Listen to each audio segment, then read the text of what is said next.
राम कृष्ण की प्यारी गैया सारे जग की माता है।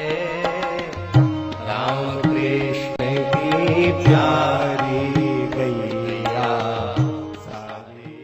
चौथा दोष दंभ। दंभ माने दंभ नहीं जानते हैं। हम जैसे हैं नहीं वैसा अपने आप को प्रस्तुत करते हैं तो बहुत बुरे से बुरे आदमी, पर आपके सामने हम इतने शरीफ, इतने सज्जन, इतने भले, इतने अच्छे बनते हैं कि आप हमको देखकर समझें कि अरे भाई, इनसे ऊंचा साधु सज्जन तो कोई दूसरा हो ही नहीं सकता। और हैं हम महादुर्जन, पर सज्जनता का अभिनय करते हैं। दूसरे को ठगने के लिए, प्रभावित करने के लिए जो कोई क्रिया हम करते हैं अपने स्वार्थ की सिद्धि के लिए, उसे दंभ कहा जाता है। हम जो कुछ करें एकदम सच्चाई से करें, हमारे में दिखावा बिल्कुल नहीं होना चाहिए। हमारे पूज्य गुरुदेव भक्तमाली जी का एक वाक्य है, सूर्यश्याम गौशाला में लिखा है। बाबा ने कई वाक्य छांटे, पूज्य श्री ठाकुरदास बाबा ने, उसमें एक वाक्य ये भी है महाराज जी का, ठोस काम दिखावा नहीं। क्या? ठोस काम दिखावा नहीं। कोई काम करो ठोस करो, दिखावा बिल्कुल नहीं। दिखावे को ही दंभ कहते हैं।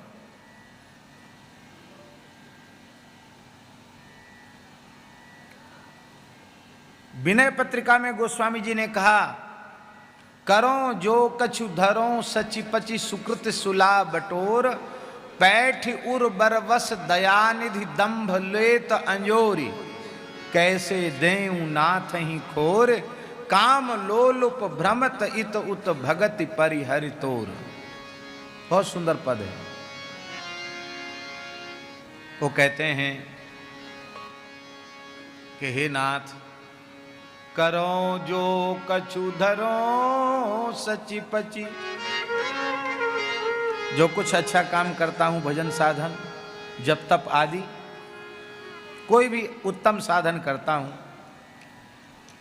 ये सुकृत रूपी शिला बटोर करके रखता हूं। शिला जानते हैं ना? ध्यान ध्यान में ही बात नहीं आई। किसान फसल काट के अपने घर ले गया, खलिहान से भी फसल चली गई। अब खेत में जो अन्न के कुछ कण पड़े हैं उनको शिला कहते हैं। शिला बीनना। पहले तो गामन में बीनते थे सिलो, अब बीनते कि नहीं बाबा? पहले गामन में सिलो बीनते खेत में।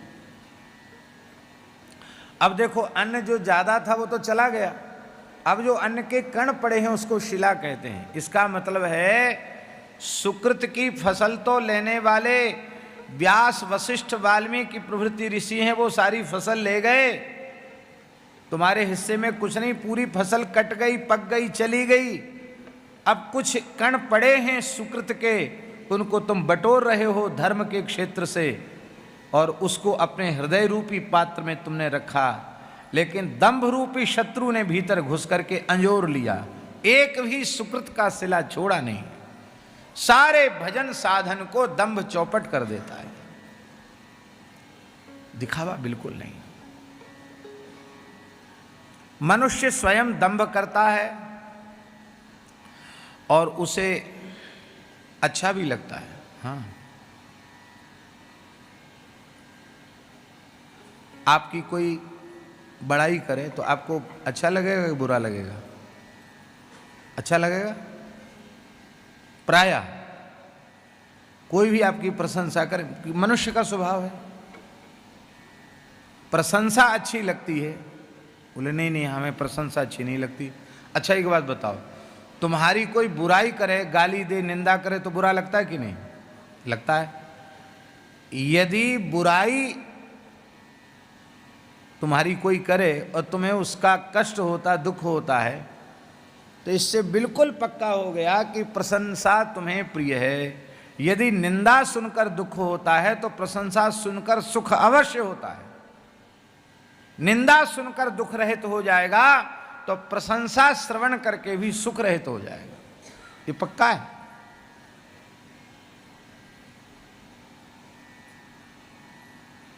हम कहने को तो हम कह देंगे हमको बड़ाई अच्छी नहीं लगती, बुराई अच्छी लगे तब ना। बुराई तो अच्छी नहीं लगती हमको।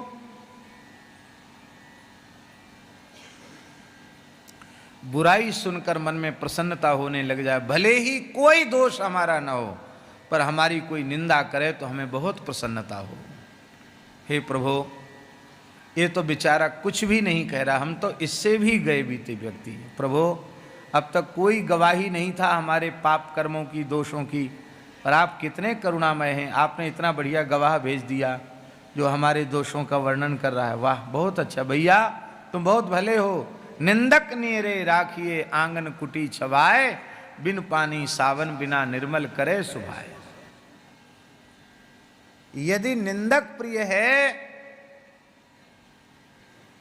तो प्रशंसा तुम्हें नुकसान नहीं करेगी, और नहीं तो निंदा, यदि निंदा आपको अपनी बुरी लगती है तो प्रशंसा भी आपको पचेगी नहीं।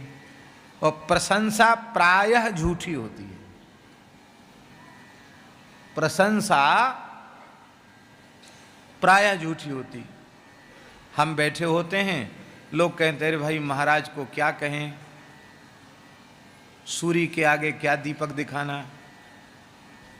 अब सूर्य हमको बना दिया, प्रशंसा हुई कि नहीं? हम सूर्य होते तो मलुक पीठ की लाइट तो कम से कम कटवाई देते। क्यों? लाखों रुपए का बिल जा रहा है, तो झूठी बात है। अरे महाराज, आप तो सरस्वती आपके आगे मौन है।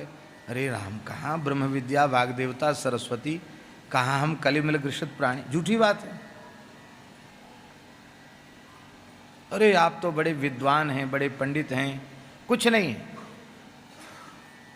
काम क्रोध मद लोभ की जो लो मन में खान, तौलो पंडित मूर्ख तुलसी एक समान।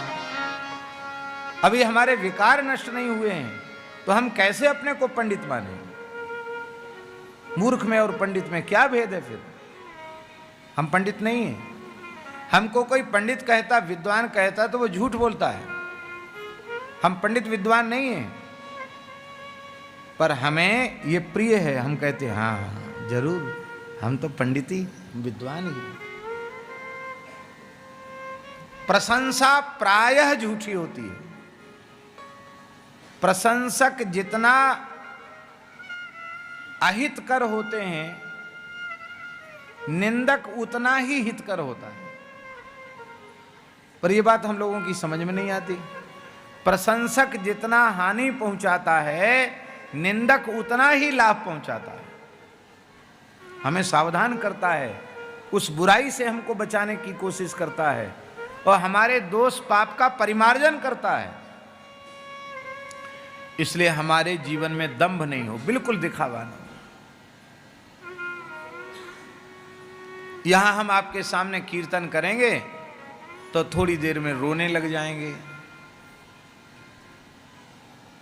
ऐसे कुछ नाटक करने लग जाएंगे कि आपको लगे कि इनको प्रेम प्रकट हो गया, बड़े प्रेमी हैं, ऊंचे प्रेमी हैं। अच्छी बात है, भगवान के कथा में, कीर्तन में प्रेम जगना, आंख में आंसू आ जाना, प्रेम के लक्षण उदित होना अच्छी बात है। लेकिन ये लक्षण एकांत क्षण में यदि हमारे भीतर उदित होते हैं, जहां हमको कोई देखने वाला नहीं है, तो समझ में आएगा कि हाँ, ठाकुर जी की, गुरुजनों की, संतों की दया से कुछ थोड़ा छींटा हमारे ऊपर पड़ा है। पर हमारा भाव प्रेम तो आप लोगों को देख के जगता है, जिसमें आप जैसे भोले भाले लोग हमको अच्छा समझ लें, महात्मा समझ लें। यह है दंभ। आसुरी संपत्ति में भगवान ने गीता में सबसे पहले दंभ का नाम लिया। इसका मतलब है सारे दोष पकड़ में आ जाते हैं, पर दंभ रहता है पर पकड़ में नहीं आता। इसलिए सबसे भारी शत्रु है साधक का दंभ, दंभ नहीं। खूब तिलक लगाओ, खूब तुलसी पहनो, खूब कीर्तन करो, बस जो कुछ करो अपने प्राण जीवन धन श्री ठाकुर जी को रिझाने के लिए करो, संसार से क्या लेना देना। राम कृष्ण की प्यारी गैया सारे जग की माता है।